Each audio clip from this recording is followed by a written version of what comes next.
More and more across the country, proof of COVID vaccination is a requirement to go indoors. We are asking all customers who come in and hang out to show proof of vaccination. If you're vaccinated, all that's going to open up to you. You'll have the key.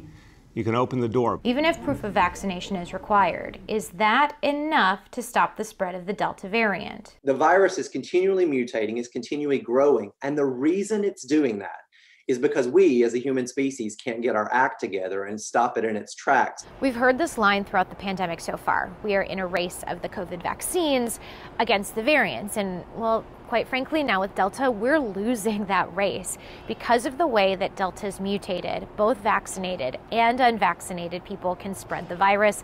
And because of Delta's higher viral load, more people can get sick.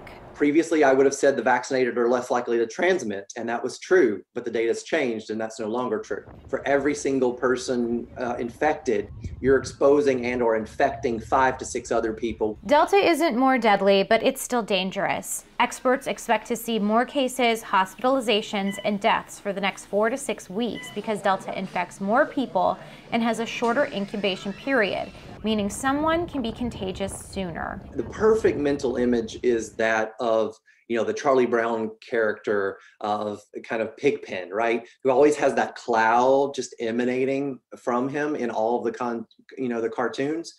And that's like the perfect visual image for someone who's producing a lot of virus. That's where layered protection can help.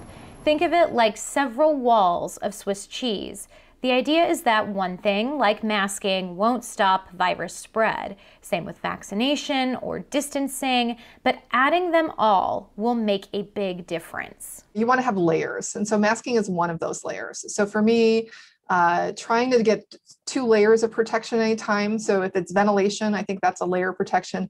Masking is another layer, and then distancing is a 3rd layer. And so and then vaccination is really the 4th layer. That's a relatively new layer for us. Outdoors is safer than indoors.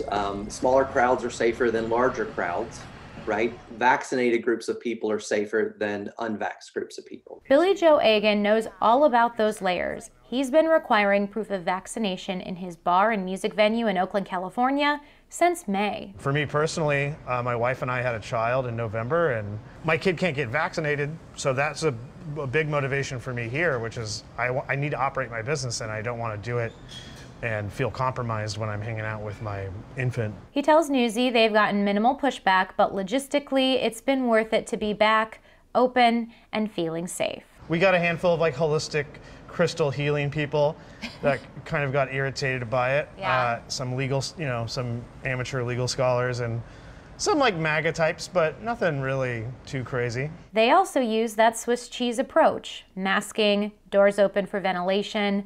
To date, they've had no staff or patron COVID cases. Lindsay Thies, Newsy, California.